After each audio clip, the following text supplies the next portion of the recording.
नमस्कार दोस्तों, आप सभी का स्वागत है हमारे YouTube चैनल इंग्लिश विचार्ड में। मेरा नाम है आदित्य धनराज। दोस्तों, इस सेक्शन में हम लोग करेंगे कन्फ्यूजेबल वर्ड्स। इससे पहले हम आपको दो वीडियोस दे चुके हैं जो होमोफोन्स या होमोनेम्स के नाम पर थे।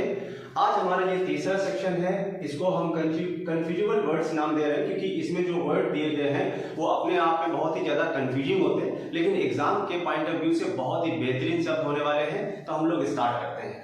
हमारा जो पहला पेयर है, आप यहाँ पर देखो ध्यान से, दो वर्ड दिए गए हैं, दोनों का प्रोनाउंसिएशन अकम्प्लिश है, लेकिन स्पेलिंग देखिए डिफरेंट है। ACCOMPLI और SH है, और जबकि यहाँ पर ACCOMPLI और C दिया है। दोनों ही वर्ब हैं, ये भी वर्ब है और ये भी वर्ब है, लेकिन ऊपर वाले जो शब्द को अकम्प्लिश, उसका मतलब ये होता है कि किसी भी कठिन काम को, जो काम बहुत कठिन था जिसको हमने अचीव किया, उसमें हम सक्सेसफुल हुए, उसको हम क्या बोलते हैं, ये वाला अकम्प्लिश बोलते हैं। जबकि नीचे वाला जो अकम्प्लिश है ये निगेटिव शब्द है, जैसे किसी बुरे काम को करना हो, जैसे किसी व्यक्ति का मर्डर करना हो, चोरी करनी हो, किसी महिला का रेप कर दिया किसी ने, तो एक आदमी नहीं, उसके साथ और भी लोग उसका जब साथ देते हैं, बुरे कामों में साथ देने को हम क्या कहते हैं, अकम्प्लिश करते हैं। ये नीचे वाला जो शब्द होगा इसका इस्तेमाल करना। तो एग्जाम में जब क्वेश्चन पूछे जाते हैं तो दोनों वर्ड ये दिए जाएंगे, अकम्प्लिश और अकम्प्लिश, लेकिन बहुत सावधानी के साथ इसको आप करिएगा। चलिए, अब हम लोग दूसरे सेट पर पहुंचते हैं जिसमें कि 4 शब्द दिए गए। बहुत ही इंपॉर्टेंट क्वेश्चन पूछा जाता है। पहला शब्द दिया गया है डिटेन, दूसरा शब्द दिया गया है रिटेन, और तीसरा शब्द दिया गया है सस्टेन, और चौथा शब्द दिया गया है अटेन। अब ध्यान दीजिए, ये सारे के सारे जो वर्ब हैं ये वर्ब ही हैं, सभी चारों वर्ड जो है वो क्या है, वर्ब है। इनका ध्यान रखें। एक बार देखो, डिटेन, रिटेन, सस्टेन और आपका अटेन। अब इन चारों शब्दों का मतलब आप ध्यान से समझिए। जैसे डिटेन करते हैं, डिटेनमेंट का मतलब होता है, जैसे डिटेनमेंट या कन्फाइनमेंट होता है, किसी व्यक्ति को नजरबंद कर दिया जाता है, किसी एक निश्चित एरिया में उसको कैद कर दिया जाता है और उससे कुछ पूछताछ की जाती है, तब उसको हम क्या करते हैं, डिटेन करते हैं।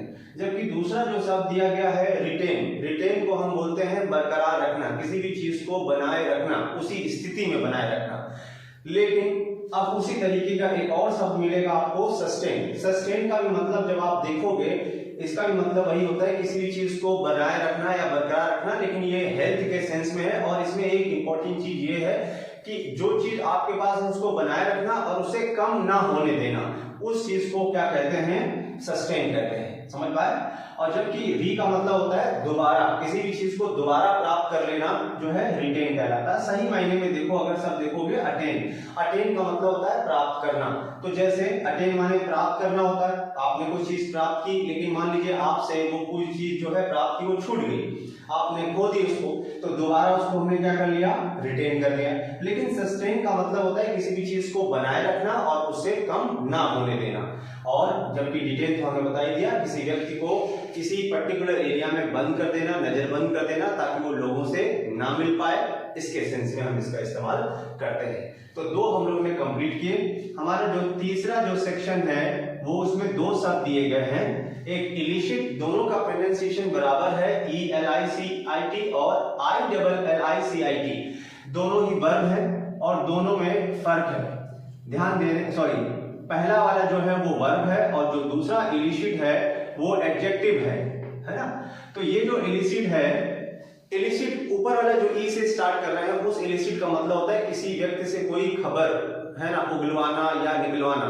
जैसे कोई चोर है, उसको पुलिस ने पकड़ लिया, उससे कुछ भी पूछताछ कर रहे हैं, कोई खबर निकलवा रहे हैं, उसको हम क्या बोलते हैं, इलिसिट। जो ई वाला होता है इलिसिट, और माफ करिएगा जो हमने आपको गलती से इलिसिट जो है वर्ब कह दिया था, ये वाला इलिसिट जो आई वाला है वो क्या होता है, एडजेक्टिव होता है, जो किसका सिनोनिम होता है, जो हमारा लीगल का जो अपोजिट होता है, कौन सा, इलीगल, मतलब गैर कानूनी, असंवैधानिक जो शब्द होता है, उसके लिए हम इसका इस्तेमाल करते हैं। तो इलिसिट जो है वो इलीगल का सिनोनिम है, जो कि क्या होता है, एडजेक्टिव, गैर कानूनी। और ये इलिसिट का मतलब होता है किसी व्यक्ति से कोई खबर या इंफॉर्मेशन निकलवाना। चलिए, अब हम लोग बढ़ते हैं फोर्थ पार्ट पर। ये हमारा हिस्सा देखें, जो फोर्थ नंबर दिया गया, इसमें से दो ही शब्द दिए गए हैं। ध्यान से शब्दों को देखेंगे तो क्या लिखा गया है, फेलिसिटेट। ये सब देखें दोनों ही वर्ब हैं, पहला वाला भी वर्ब है और दूसरा भी क्या है, वर्ब है। पहला शब्द है फेलिसिटेट और दूसरा शब्द है फैसिलिटेट।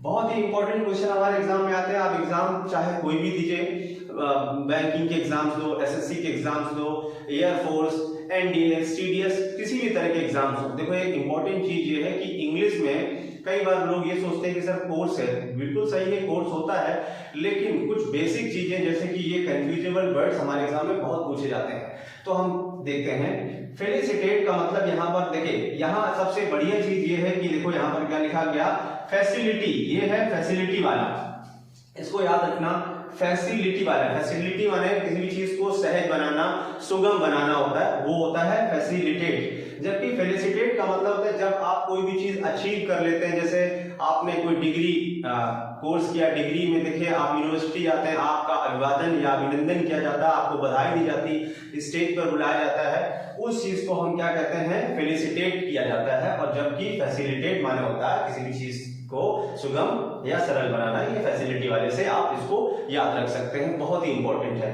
चलिए अब हमारा ये देखिए पांचवा सेक्शन जो दिया गया, इसमें दो शब्द दिए गए हैं, प्रे। प्रे के स्पेलिंग में PRAY और PREY है, दोनों ही वर्ब है, ये भी वर्ब है और आपका ये भी वर्ब है।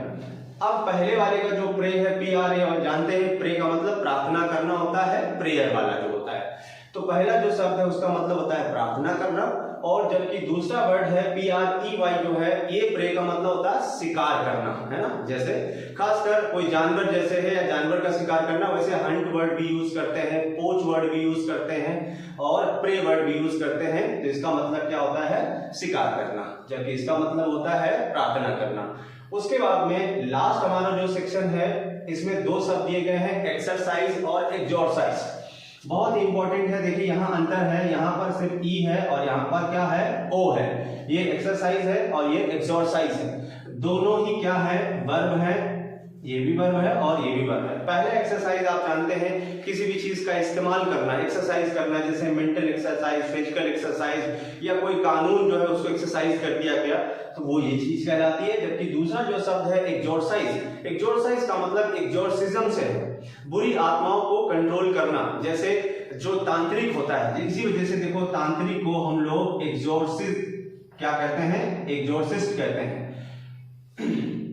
उसको हम लोग क्या बोलते हैं, एक्सोर्सिस्ट। एक्सोर्सिस्ट माने होता है क्या, तांत्रिक। इसी वजह से तंत्र विद्या से किसी बुरी आत्मा को कंट्रोल करना क्या कहलाता है, एक्सोरसाइज कराता है। जबकि एक्सरसाइज का मतलब होता है किसी का इस्तेमाल करना। चलिए तो दोस्तों इस सेक्शन में हम लोग ने यहाँ पर कितने 6 पेज पढ़े। ऐसे ही वीडियो देखने के लिए हमारे चैनल को सब्सक्राइब करें, वीडियो को लाइक जरूर करें और कमेंट करके ये बताइए वीडियो कैसा लगा। मिलते हैं नेक्स्ट टॉपिक के साथ नेक्स्ट वीडियो में, तब तक के लिए जय हिंद, जय भारत।